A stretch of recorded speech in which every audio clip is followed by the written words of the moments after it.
you. I suppose, Luke's mother was a good woman, that if Rip had made the offer he'd one of the meanest men alive. He doesn't have to make it. She came back at him in an even voice. I guess. I'm his anytime he wants me. Several more pairs of the dice in the past 24 hours that education and culture don't make a gentleman. She looked them over, hefted them. I've found out that a beard covering a man's face and dirty clothes on his body don't make an ignorant, these are brand new. I've gone short of news we fleeced, and Rip in particular are examples of that. This looks like darn work. Harlan, quick, back to your committee. Kind of a sack. Get it over with as quickly as possible, because those prisoners, no matter how putting the dice into the sack and the agony of waiting for what can be only one verdict. A gasp of surprise came from her at sight of the sign Gardner had put up. Vindictive, rotten devil, she cried out. I never put that sign there. I never allowed a pair of crooked dice or factory-marked deck in this house. No matter, he said curtly. Get upstairs and be ready to ride. Better send Bessie to the house of some woman you know until she can leave when things quiet down. Watch the jail. When we come running you hit the saddle and be waiting, holding Judd's horse. The timing has got to be perfect. I can't run, she told him. I made a promise to Pap about Luke, never mind what it is, and I'm going to keep it. I won't go with you. He went out the back way with the sack filled with dice and cards and rode down the alley until he came to the back door of the Pound's gaming room. It was completely deserted, as he had known it would be. Everybody was across the street. A group of men were measuring and cutting ropes. 5 6-foot-long crates were being brought from the store. Rip spent 15 minutes substituting Gardner's own crooked dice for the ones on the table racks. He pried off the lock of the card cabinet and put Gardner's sign, marked for Black Jim and Faro dealers only, in plain sight, closed the door again. He went out and mounted, slipping his single-shot rifle from its boot to make sure of the load in the chamber, and put it back with a grim face. Chapter 18. Rip rode back toward the rear of the Pheasant, nodding to the freighter who stood at the foot of the stairs. The man was holding the reins of 2 saddled horses. "Everything all set?" the freighter asked a little nervously. "Just about ready to roll. Miss Owen seems determined to stay here for a bit longer. So tie one horse for her, a slip knot so she can jerk it free in a hurry if she has to. I'm going out front. The minute we get here, that is, if we do, you duck into the Pheasant by a rear door, join the crowd, and help break up the place. Then head for the Silver Pound. All the dice on those tables are loaded. 6 ace and 5 deuce flats. Look at the new decks of cards in the cabinet on the east wall, and yell at the top of your lungs what you found." "I sure will," agreed the other.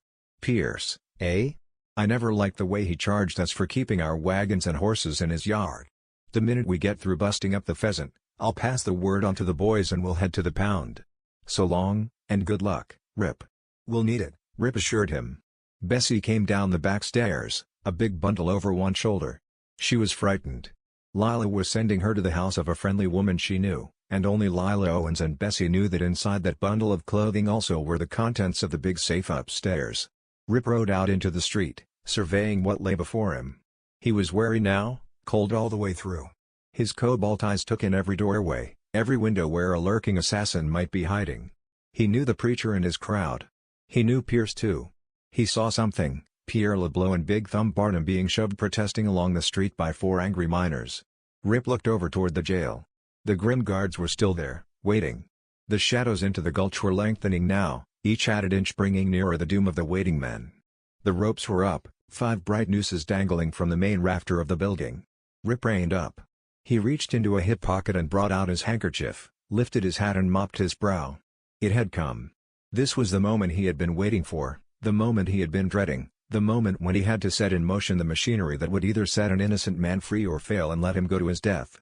2 of the lounging cowpunchers, sitting in the shade of their horses on a nearby slope, got up lazily and swung into leather. Another jogged from around the comer of the Pheasant. He was singing as though he hadn't a care in the world. Jake Lindsay appeared out of nowhere, reeling in the saddle, and whooping.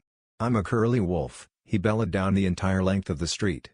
"Just listen to me howl." He threw back his head and howled. Rip reined the black over and jogged at a leisurely trot toward the jail. Somebody among the crowd around the building laughed nervously. One of the freighters suddenly burst through the swinging doors of the Pheasant and began to shout and wave his arms. He was yelling for everybody to come look at the dice and cards he'd found. All marked. More freighters scattered among the crowd took up the shout, and cries of "let's do it up right while we're waiting," broke from them, just as axes and shovels magically appeared in their hands. They went toward the Pheasant at a run and almost immediately the crash of splintering blows rang out.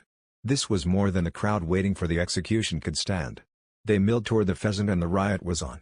The 3 marshals appeared in the doorway of the jail and then went lumbering down the slope in an effort to stop the ruckus. They trotted past Rip and he rode on, pulling up near the guards. "What's up?" one demanded. "They're wrecking the Pheasant," Rip answered. "I sure hate that," one of the guards began. "Lila Owens is a woman who's maybe not done exactly right in some ways, but she's helped many a down and out." Jake Lindsay was spurring his horse, which was bucking in the direction of the jail. He pulled up, and the other riders were there. Rip's 2 guns were out in a flash as he lifted a leg over the saddle horn and dropped to the ground. "Drop them, boys," he said coolly. "You're covered." They were. 5 men who had been driven out of town were surrounding the jail, guns in their hands. Rip ran toward the front door. "What the heck?" protested one guard, letting his shotgun hit the dirt. "I never figured you for a man like this, Rip, letting all these murderers go." "Your mistake, boys. Just one man. We want him. Judd. He's innocent. The others stay." He plunged inside, slid a Colt into a sheath and grabbed up the keys to the padlock of Judd's cell. "Out quick, Judd," he ordered, inserting the key. He swung the door wide and Bud Helms let out a whoop of triumph. "I knew it, I knew it. We're free, boys. Hurry it up, mister. Get this lock off my door. Wilbur no to here." "You'll stay and swing, Helms," Rip cut in. "You've got it coming. Judd ran over and looking through the bars at his stepson. "I'm sorry, son, but Rip is dealing and we'll have to play them his way." "But you told me Lil said I wouldn't hang," Luke cried out hoarsely. "Lila is a woman who keeps her word, son. You won't. That I promise you." "Come on," Rip yelled, and ran out again. He hit leather as the men under Lindsay ordered the guards inside, without their guns. Judd ran out and Rip extended a hand, hauling him up back of the cantle. They went down across the slope, straight past the crowd, toward the back of the Pheasant. Somebody saw them and let out a bellow of jailbreak. But the major part of the mob was inside the Pheasant watching the wreckage which grew at every blow, and looking up to where a woman stood alone by a banister, looking down calm-eyed at it all. Brooks mounted his horse. A shotgun boomed and pellets sprinkled the side of the building beside them. Judd's stung horse unseated him in its plunge, but he recovered and hit leather. By now people were aware of what was taking place. They saw two running horses disappear into the timber north of the Gulch and the name of Rip suddenly was cursed by 100 lips. It had all been done so quickly that there was no time for pursuit. Not a horse was saddled in town. Word went down the street that Brooks was free, and there were some among those in Mule Gulch that terrible day who breathed sighs of relief. Pierce soon put in an appearance. He got the crowd under control before it got to his place. The freighter's shouts about crooked dice and the pound only brought guffaws from the miners, but others began heading that way. Pierce had to act quickly. He saw Gardner. "You were the judge in the case. Quick! Get those men out here and hang them. This mob has gone mad. If you don't they'll do to us what they did to the Pheasant." A man went running and word began to spread through the crowd. They began moving toward the skeleton of Tyre New building where the ropes with their ominous hangman's nooses swayed and twisted. And thus Judd Brooks was enabled to return to his cabin unseen. He dismounted and went inside as Rip rode a circle and came in among the trees a bit south and to the east of the pound. Presently Judd Brooks came out again, carrying a heavy caliber, single-shot .45 to 70 rifle. He looked toward where four men, hands shackled behind their backs, were being marched down the slope from the jail. He swung up to his horse's back, looked up at the comer windows of the wrecked Pheasant and sorrowfully shook his head. Then he rode away. And 300 yards to the south Rip had dismounted. He gauged the distance, wet a finger, held it up to see which way the wind was blowing, and carefully adjusted the rear sights on the big rifle. Chapter 19. 12 big husky miners had volunteered to do the job that had to be done. It was obvious they took no pleasure in the grim business. The four men were pushed up in front of the tall packing crates. On the bottom of each one had been nailed a short length of rope. Strong hands boosted up four men, and while husky miners steadied the crates another man mounted and began adjusting the nooses around the necks of the prisoners, snugging the hangman's knots up onto their left ears. Upjohn, half drunk now, cursed the pain in his shoulder. "Just get it over with quick," he got out hoarsely. "We sure will. Anything you got to say?" "No, just get it over with as quick as you can, that's all." Next to him Sandy stood mutely, his face snow-white. Bud Helms essayed bravado, grinning and cracking jokes with the miners. "Maybe you ought to let me try a practice drop first," he chuckled. "We sure ought to rehearse this to give the crowd a good show." There was no reply from the miners at work. They finished and jumped down, leaving four men standing 6 feet off the ground, the ropes around their necks allowing for about a 4-foot drop. One noose, the one meant for Judd Brooks, still dangled emptily as though disappointed at not receiving a victim. The four miners stepped back of the crates and picked up the ropes fastened to the bottom. Harlan Pierce looked up at Upjohn. "Anything to say?" he asked. The prisoner, hands shackled behind his back, shook his head. Pierce nodded and the miner jerked hard on the rope he held in his hands. The crate toppled and Upjohn's body went down, stopping with a snap, his feet almost touching the ground. The amateur executioners had forgotten about new rope stretching. The outlaw hung by his neck, head twisted to one side, tongue protruding. He drew his legs up and down, writhing and twisting in some kind of a gah. Sound emerged. Sandy stood trembling, the next man to go. He stared down at the still writhing figure and a choked sob broke from him. "What's the matter, Sandy?" jeered Bud Helms. "You look sick. Hurry up and kick him off, boys. He can hold open the gates for me when I come sliding down the chute. 1 down, 3-2. Go. Somebody give the man the cigar he won. Next." Pierce looked up at Sandy. "Anything to say?" "Yes," cried Sandy, sheer terror in his face. "I've lived an awful life. I done wrong and I know it. I had a good home but I went wrong." "Well," came grimly from somebody in the crowd, "you sure picked a heck of a time to find it out. Kick him off. Won't somebody pray for me?" Sandy begged in that choked voice. "I come from a religious home and my mother would want to know I got prayed for. Somebody, please." The crowd shuffled and remained silent, half of them embarrassed at the macabre scene and the terror of the big 6-footer. Finally a man stepped forward. It was the little fellow who had acted as defense counsel. He took off his hat, revealing a bald head, and dropped to his knees, head bowed. Not a man in that street that afternoon failed to remove his hat as the little fellow begged the Lord to have mercy on Sandy and the others when they came up before him. The little man finished, rose, and Pierce nodded. The crate went tumbling, and a horrified gasp came from the crowd. The rope was too long. Sandy weighed more than 200 pounds and stood 6 feet and more. His huge body snapped down hard against the knot, the rope stretched, and Sandy's feet were just touching the ground. He writhed, and strangling sounds came from him. Dirt flew out from beneath his booted feet as they scraped the ground, toes touching. An inch or two more and Sandy would have had solid enough footing to release the pressure. Now he hung, with those horrible choking sounds emanating from his throat. His eyes bulged and rolled until the whites showed. A woman screamed and turned her back. "Do something," roared a voice from the crowd. "He's guilty but he ain't supposed to die that way." A man did something. The one who had jerked the crate away leapt forward and dropped to his knees. He bent Sandy's knees, got a good grip around them, and began to pull down hard. There was a snapping sound that told of a cracked vertebra and Sandy's figure hung lax, his feet now touching the ground. But Helms didn't wait. He kicked the crate from beneath himself and went down hard. Of the three he was the quickest to die. Only Luke Brooks stood alone, swallowing convulsively, his face now as white with fear as Sandy's had been. Pierce stepped before him, feet braced, a sardonic smile that was almost a sneer on his handsome face. "Anything to say," he began, and never finished. From somewhere in the distance came the spiteful roar of a rifle, the flat report rolling up and down the length of the gulch and rocking away into the distance among the evergreen trees. Luke's body slammed backward and spun completely around. He fell face forward off the crate and then hung there with his feet resting on top of the overturned box. Red gushed from his mouth and a big crimson stain began spreading on his shirt just below the rope. 3 inches higher and the bullet would have cut it in two.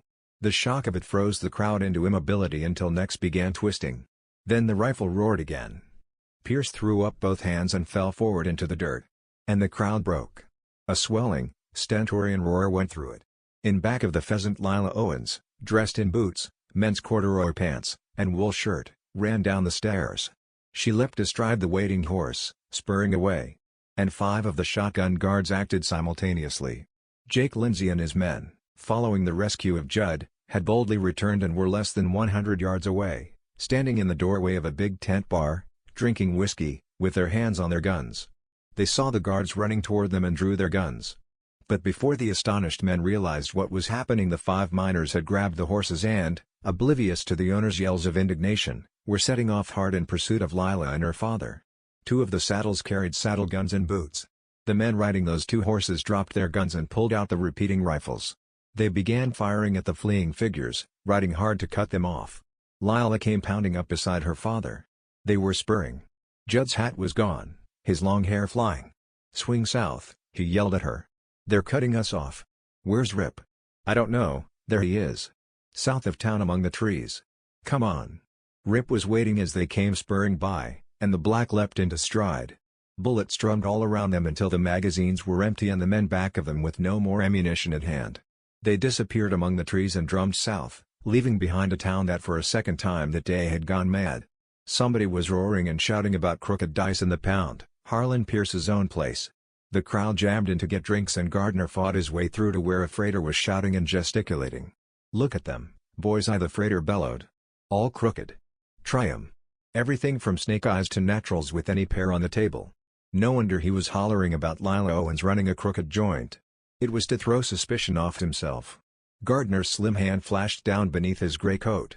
It came up again and the pistol barrel thudded against the freighter's head. The next thing the gambler knew, he was in the grip of half a dozen rough hands. "Hold on a minute, men," he commanded, trying to make himself heard in the uproar. "There's been a mistake. This is a frame-up. I'll prove to you those dice are straight. You've got to, mister, and if they are we won't bother you," snapped back the slugged freighter. He wiped at a smear of blood running down the side of his face. Gardner picked up the dice in question, and his face went pale. He knew them. They were the same dice he had planted in Lila Owens' place. "Well?" shot out the freighter, wiping at the blood again. Say something. There's been a frame up here, men. This is the work of Rip Campbell. He's been trying to. Yeah? Bellowed a voice from across the room, by the card cabinet. I suppose he put this sign up by these marked cards too? Get him, men. String him up tool use that empty noose, somebody yelled. It was unfortunate for the preacher and Mike that they happened to put in an appearance at that moment. They had witnessed what had happened to Luke Brooks and Pierce, and then had gone straight to the pound to propose to Gardner a partnership deal in which they would operate both houses. Unfortunately, a certain miner recognized them both. He had several rings with mirrors in his pocket. Here's the two who killed that cowpuncher this morning, he shouted. Get them, boys. Let's do this thing up right. Gardner lost his cool aloofness and began to beg. The preacher and Mike, both very much frightened, stood silent. Finally, one of the miners who had helped with the execution took charge. Gardner ain't done nothing much, seeing as how he's only been in town a day or so. Got in yesterday, didn't you? Yes, nodded the gambler. But you helped Pierce with the trial and I reckon that counts for a little. You're still a gambler, and from what this Rip said, plus what Judd Brooks said on the witness stand, you ain't much better than the ones you sentenced. So we can give you your choice, that empty noose out there or leaving town. What'll it be, mister? I'll leave as soon as I can pack my bags, was the reply. Mister, this is a miner's drumhead court in session right now. You'll leave right now or swing right now. Very well. There's some of Pierce's string of horses still in the wagon yard stable, a freighter replied. Can you saddle a horse? I should be able to, I've ridden them all my life, was the curt reply. Gardner had recovered his poise. All right, then. Turn him loose, boys. You got 30 minutes to get him saddled and get. Make it 15, yelled back somebody. And I'll just go along to see he does it in less than that. Gardner found himself shoved out through the doorway and back, and then the new judge turned to the preacher and Mike. Next case, he announced. Chapter 20. 3 miles south of town, a trio sat on rocks around a small fire. They hadn't been talking much. The terrible events of the day were too fresh in their minds. Rip could still see Luke Brooks' body as it spun around under the shocking impact of the big bullet. Lila Owens had kept her word. Her stepbrother hadn't hung. He had died by rifle fire, his feet still on the overturned crate. He stirred the coals of the fire and poured himself more coffee from the pot into the tin can. He'd found the can of beans among the stuff in his slicker and blanket roll, and the three of them had shared a supper of beans and coffee. He looked at the girl. She was a changed woman now. Whole Card Pete was gazing thoughtfully into the fire. He raised his head and looked at the sky. Moon's about up, he finally commented. Yes, Rip replied. And if we're going north to the stage station on the main line, we'd ought to be on our way. I reckon. About ready to go, Lil? Judd inquired of his daughter. Any time you say, Pap. I can't wait to get away from this place. Luke was mean and cruel in many ways and killed 4 innocent men, but the thought of his body hanging there all night and possibly tomorrow as an example breaks my heart. I wish there was something I could do. There's nothing, Honorable. He's past all help now. He'd have ended up in some lonesome boot hill sooner or later anyhow. It's best to forget. I suppose so, she sighed. Strange, but I never thought I'd be so anxious to get away from a place as I am this one. I won't be able to draw a deep breath until we're out of here and past the town. Let's go. She rose to her feet and Rip finished the last of the coffee. He took tins and went to the nearby creek, filled them with water, came back and doused the fire, and re-rolled them into his slicker. By the time he finished, the other two had mounted and were waiting. They went north at a walk, riding 3 abreast when the timber permitted. The lights of Big's mine and smelter mill came into view, and they heard the chug-chug sounds that told of machinery back in operation. The night shift was at work, the Gulch returning to normal. They cut a wide circle to the east of the town, working in back of the wagon yard. The moonlight showed the square of ashes where Bud Helms's cabin had burned to the ground. Nearby, with 2 dogs sniffing at them, lay the charred, partially burned carcasses of the 2 saddled horses. None of the 3 looked toward the pound and what still dangled there from 4 ropes fastened to the rafters of the new building across the street. They rode on for a mile, cut west again, and came into the stage road leading toward the lumber mill and, beyond it a few miles, the stage station. They were a mile farther on, riding in the bright light of the full moon, when Rip suddenly pulled up. Brooks and his daughter followed suit. Rip gigged the black forward and rode up closer to the tree. It was about 18 inches in diameter through the trunk, and 20 feet above the ground. Large limbs stuck straight out horizontally in all directions, like the spokes of a monster wheel without spoke or rim. They were all there, their bodies swaying and turning gently. The preacher, Mike, Pierre, and all the others. As the preacher's body turned, the moon struck glinting light from a bright object on his hand. He and the others had their rings back. None of the three spoke. As though by common consent they started forward again. Finally Judd Brooks broke the silence. "We ought to make it in another 3 hours," he commented. "I expect so," Rip replied. "Decided where you're going?" "Anywhere," Lila Owens replied. "Anywhere, away from here. Some place where it's quiet and people are living peaceful, settled lives. I'll send for Bessie when Pap and I decide where we'll stay. The money I left with her will be sufficient to start up in business again." "No, not this kind," she added as both men looked at her. "I never want to see another card or pair of dice or a roulette table again as long as I live. I've been thinking of perhaps a women's clothing emporium, perhaps a general store or ranch. I'll decide when we get up north." So they were going north? Rip found himself a little glad for her sake, a little sorry for his own. "And you?" Judd Brooks asked him. The sheriff from Rippers looked over at him and smiled. "Back to the peace and quiet of my job down in Rippers. I'm getting too old to be poking my neck into fusses like this one." "We both are. But at least you've got friends to go back to." "Lila and I have none." "I've got more than friends," Rip replied. "Relatives too. A granddaughter." "A what?" grunted the freighter. "I'll be jiggered, Rip. I didn't know that. I heard rumors years ago that you'd lost a wife when you were pretty young, but I never knew you had children." "2 of them. Twins," Rip replied. "A boy and a girl. The mother and the boy died in a wagon train during an Indian attack. The girl survived.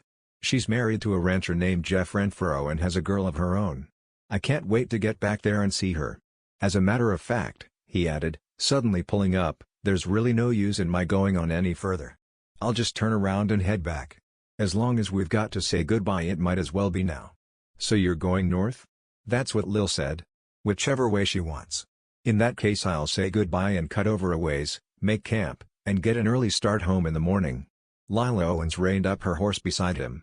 In the brightness of the moon's light she was at that moment the loveliest thing he had ever seen. "I'm sorry we've got to say goodbye, Rip," she told him simply. "It's been a little over 24 hours, hasn't it?" "About that. If you're ever down that way, drop in through Red Arrow County and visit us. It's a good country. We might do it sometime," she said seriously, and stuck out a slim hand. He took it, removing his hat with the other. He shook hands with her father. Then they were gone and he was cutting west to get over the ridge and turn south again, regretting that he couldn't have known her a little longer. His reverie was broken by the sharp sounds of galloping hoofs. He wheeled in the saddle, the Colt half out of the sheath, before he recognized them. They pulled up and fell in alongside him. "I said I'd go where Lila wants to go, Rip," Judd Brooks said quietly. "She wants to go to Rippers." Rip looked over at her and saw her warm smile, the slight mistiness in her eyes as she rode him knee to knee and her gaze met his. He knew she wanted to say something, and the surge of happiness he suddenly felt made him say it for her. "I'm glad you changed your mind, Lila," Rip told her. They rode on, and once, through an opening in the trees, they again saw the dangling bodies hanging in a grim circle around the big evergreen. Judd Brooks looked at them and then over at Rip. "The last of the old-time Tinhorns, Rip," he remarked. "Them? No," the former Holcard Pete replied softly. "Us." He saw his daughter's hand go out to that of the other man, and he fell behind a way to light his pipe and puff complacently. He made a mental note that when they found a place to camp that night he ought to clean the dirty bore of his big rifle. The end.